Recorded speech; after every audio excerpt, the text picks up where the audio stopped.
ಭಾರತದ ಕುಸ್ತಿಪಟು ವಿನೇಶ್ ಫೋಗಟ್ ಪ್ಯಾರಿಸ್ ಒಲಿಂಪಿಕ್ಸ್ನಿಂದ ಅನರ್ಹಗೊಂಡಿದ್ದಾರೆ. ಮಂಗಳವಾರ ರಾತ್ರಿ ನಡೆದಿದ್ದ ಸೆಮಿಫೈನಲ್ ಪಂದ್ಯದಲ್ಲಿ ಕ್ಯೂಬಾದ ಗುಜ್ಮನ್ ಲೊಪೇಜ್ ಅವರನ್ನ ಸೋಲಿಸಿ 50 ಕೆಜಿ ವಿಭಾಗದ ಕುಸ್ತಿ ಸ್ಪರ್ಧೆಯಲ್ಲಿ ಫೈನಲ್ಗೆ ತಲುಪಿದ್ರು.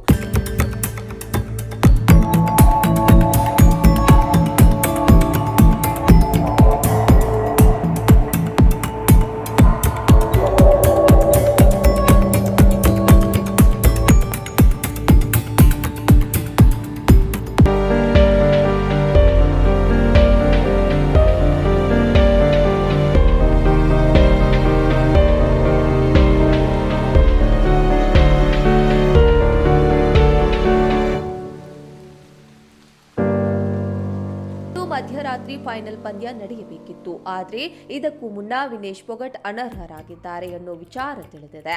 ವಿನೇಶ್ ಫೋಗಟ್ ನಿಗದಿತ ತೂಕದ ಮಿತಿಗಿಂತ ಹೆಚ್ಚಾಗಿ ಇರೋದ್ರಿಂದ ಅವರನ್ನ ಸ್ಪರ್ಧೆಯಿಂದ ಅನರ್ಹಗೊಳಿಸಲಾಗಿದೆ. ಕೇವಲ 100 ಗ್ರಾಂ ಹೆಚ್ಚಿರೋದಕ್ಕೆ ಅವರನ್ನ ಅನರ್ಹಗೊಳಿಸಲಾಗಿದೆ. ಈ ತೂಕವನ್ನ ಕಡಿಮೆ ಮಾಡೋದಕ್ಕೆ ವಿನೇಶ್ ಇಡೀ ರಾತ್ರಿ ನಿದ್ರೆ ಮಾಡದೆ ಶ್ರಮಿಸಿದ್ದಾರೆ. ವರದಿಗಳ ಪ್ರಕಾರ ಸೆಮಿಫೈನಲ್ ಪಂದ್ಯವನ್ನ ಗೆದ್ದಾಗ ವಿನೇಶ್ ಅವರ ತೂಕ 52 ಕೆಜಿ ಇತ್ತು. ನಂತರ ತನ್ನ ತೂಕವನ್ನ 2 ಕೆಜಿಯಷ್ಟು ಕಡಿಮೆ ಮಾಡಲು ವಿನೇಶ್ ಇಡೀ ರಾತ್ರಿ ದೇಹವನ್ನ ದಂಡಿಸಿದ್ದಾರೆ. ಆದರೆ ಇದರಿಂದ ಯಾವುದೇ ಪ್ರಯೋಜನವಾಗಿಲ್ಲ. ಇಂಡಿಯನ್ ಒಲಿಂಪಿಕ್ಸ್ ಅಸೋಸಿಯೇಷನ್ನ ಅಧ್ಯಕ್ಷೆ ಪಿಟಿ ಉಷಾ ಈ ಬಗ್ಗೆ ಮಾಹಿತಿ ನೀಡಿದ್ದಾರೆ. ತೂಕ ಇಳಿಸುವ ಸಲುವಾಗಿ ವಿನೇಶ್ ತನ್ನ ತಲೆ ಕೂದಲು ಮತ್ತು ಉಗುರುಗಳನ್ನು ಸಹ ಕತ್ತರಿಸಿದ್ದಾರೆ. ಇಷ್ಟು ಸಾಲದು ಅಂತ ದೇಹದ ರಕ್ತವನ್ನು ಸಹ ಹೊರತೆಗೆಸಿದ್ದಾರೆ.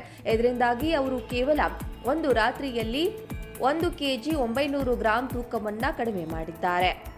ಆದರೆ ನಿಗದಿತ ತೂಕಕ್ಕಿಂತ ಕೇವಲ 100 ಗ್ರಾಂ ಹೆಚ್ಚಿದ್ದರಿಂದ ಅವರನ್ನ ಅನರ್ಹಗೊಳಿಸಲಾಗಿದೆ. ಈ ಬಗ್ಗೆ ವಿಡಿಯೋ ಮಾಡಿ ಮಾಹಿತಿಯನ್ನ ಹಂಚಿಕೊಂಡಿದ್ದಾರೆ. We are providing Vinesh all medical and emotional support. The Wrestling Federation of India has filed an appeal to UWW to consider the decision to disqualify Vinesh, and IOA is following that up in the strongest possible manner.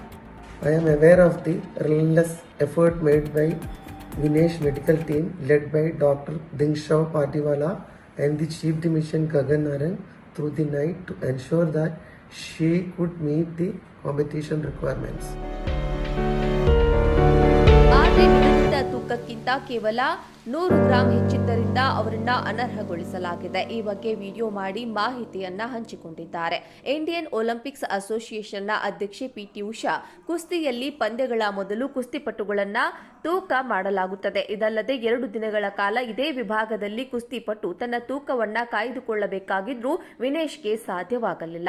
ಪ್ರಧಾನಿ Narendra Modi Indian Olympics ಅಸೋಸಿಯೇಷನ್ನ ಅಧ್ಯಕ್ಷೆ PT Usha ಅವರೊಂದಿಗೆ ಮಾತನಾಡಿ PT ಉಷಾರಿಂದ ಸಂಪೂರ್ಣ ಮಾಹಿತಿಯನ್ನ ಪಡೆದಿರುವ ಪ್ರಧಾನಿ ನರೇಂದ್ರ ಮೋದಿ ವಿನೇಶ್ ಫೋಗಟ್ಗೆ ಬೆಂಬಲ ನೀಡಲು ಏನೆಲ್ಲ ಸಾಧ್ಯವೋ ಅದನ್ನೆಲ್ಲ ಮಾಡಲು ಸೂಚನೆಯನ್ನ ನೀಡಿದ್ದಾರೆ.